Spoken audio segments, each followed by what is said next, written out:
Hey everybody, this is Perch. I've done that. I did a video months ago now, and it was funny because I heard from a decent amount of what I would say higher level people in comics. So what I mean by higher level people, I don't mean the creators, but in the management area. And I got a thank you. Finally, somebody's saying something about this.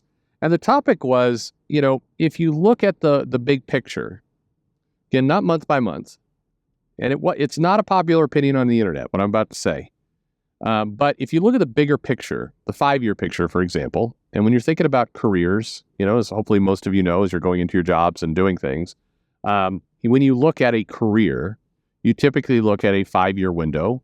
Some instances, if you're, in a technical transformation type role, you're in a 3 to 4 year window. But, 5-year window, that's the horizon or the lens you should look at for your career. So you don't get myopically focused on what's happening this quarter or this year, and you want to plan for the future. That's kind of, how you steer a career. And if you do that in comics, what you notice is something fairly striking.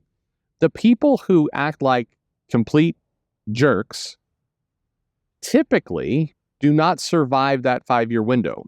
And when I say don't survive, I mean they may still be around. I think, social media is littered with people who are, in effect, washed out of comics. Every now and then they might poke back in and do something. You saw, if you go back to 2016, 2017, there was a lot of attention around mags. Lots. Was writing books, multiple companies, Marvel DC. Their comic career was taken off. Amazing. And DC was put a high profile. You had a bunch of high-level creators, bigger names, who were, on a regular basis talking about kind of this incredible person. Sales didn't come in. And that's problem number one. The books that mags were on didn't sell well. And then mags would just did embarrassing things online. There's the infamous, and in the grand scheme of things, again, in that 5-year window, the baseball bat to the teeth thing just didn't, a lot of people got outraged, lots of videos, lots of commentary. It became a rallying point for, why are creators talking like this and isn't this wrong? A lot of people kind of dived into that. But, again, in the grand scheme of things, it was a moment in time. And what do we see? Well, we see that, within that 5-year window, the career went up and down and kind of vanished. And then there was a talk of, don't worry, we've got this independent comic out here. It's absolutely, definitely, for surezies, going to lead to Netflix deals and Hollywood riches. But it has not. And then you see little blips every now and then. It's like, oh, we got a short story in Superman, but we're going to shoot ourselves in the foot with that short story by, going online and posting kind of this, relatively insane idea that we're going to, quote, trans out the character of Connor Kent. And but DC didn't like it and kind of shamed DC. I mean, the whole thing was, crazy idea, but worse than that, or really the sin of that from the comic industry's perspective is you went out and you embarrassed DC by talking about them like they were, bigots. Like, they won't take this idea. I wonder why, side eye.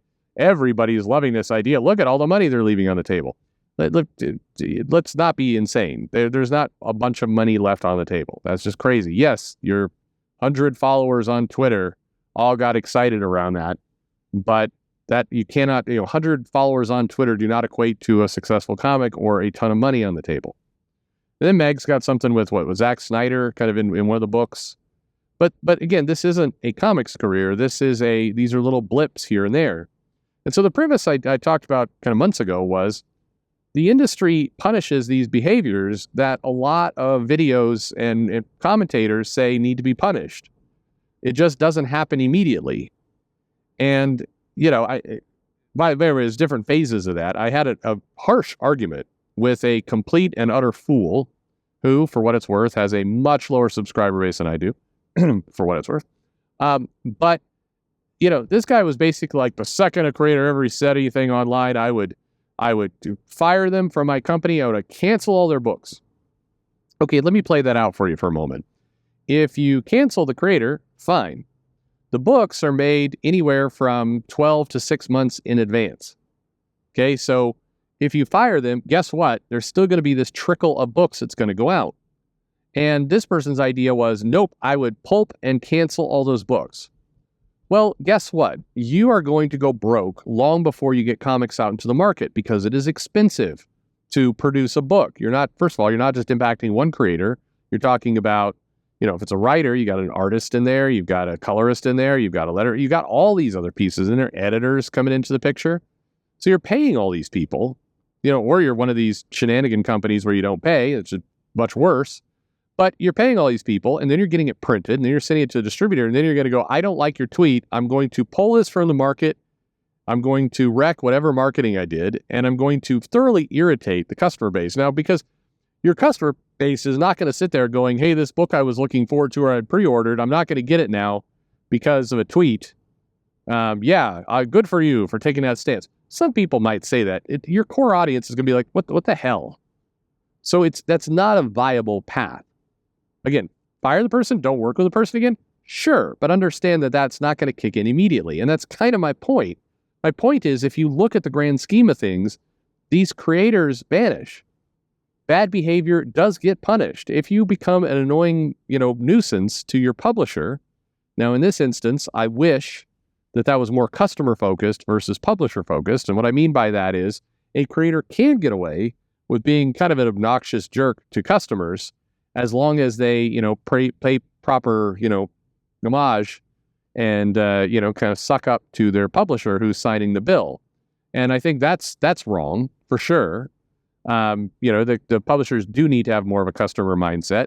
And I think it's incorrect why, you could basically go out there and as long as you suck up to your editor in the company and you always say good things, but then you go out, be kind of obnoxious, you will survive much longer. But even there, not forever. So one interesting case in all this is Tom King. So Tom King has irritated his company by the kind of, publicly making a bunch of celebrations and comments around Mark Doyle and kind of bragging about getting him fired. And I'm exaggerating a bit, but not by much. It always kind of surprises me, by the way, when, other creators will talk up Tom King. The sales are not what they were. He went from being head writer on Batman to doing kind of special projects. It is, we all love Wonder Woman. Wonder Woman from a sales perspective and from a visibility perspective is not Batman. And so I think there's, there has been, if you look at Tom King and you play it out again another 5 years, he's got to have some pretty amazing commercial successes or he's going to continue to go backwards. Remember, he was also the one who's like, I don't know how much longer he's going to be in comics because, he's on this, this movie now and they're making this huge movie, kind of some of his work, and he's going to write that. Yeah, that movie got canceled.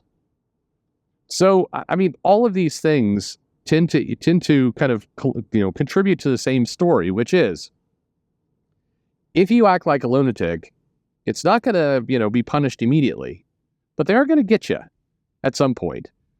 Acting, fairly benign, fairly normal. Every now and then popping off, you can make a lot of headway and you can have this longer career. Now, whether you want that longer career or not is a different story, but, there are people working in comics consistently who have occasional kind of, spaz outs, if you will.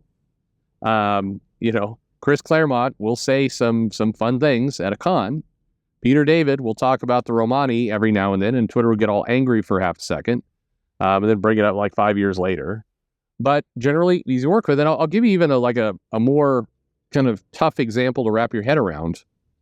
Akira Yoshida over there in Japan.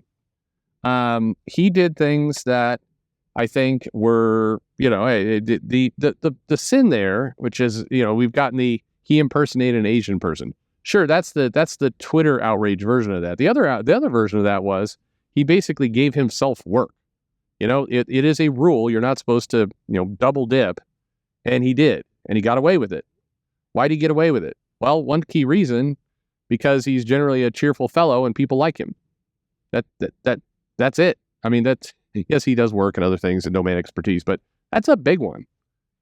If you're liked, then your career continues. If you are a prick, you tend to get punished. And so, the observation here is simply this. We talk, a lot of people talk about, why is this behavior, condoned and tolerated and all the rest. And the answer is, it isn't often when you look at the big picture. When you fully kind of take the 5-year career view, you will notice a lot of these people, it doesn't last. Again, I think in some cases more of a customer mindset would be better and is what is appropriate. I think that insulting the customer should be as big a cardinal sin as insulting your boss, but because in effect your customer is your boss in a strange way. But just for some perspective, there's a lot of videos. There's videos now where people are still bitching about Gabby Rivera. Why? Seriously, I mean, nostalgia is cool and all. You have some member berries for those days, but Gabby's career is zero in the big two. I think occasionally does independent work, but that is not the career you want.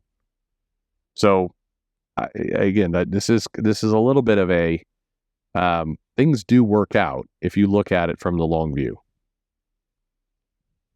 That may or may not be comforting. Anyway, thanks for listening.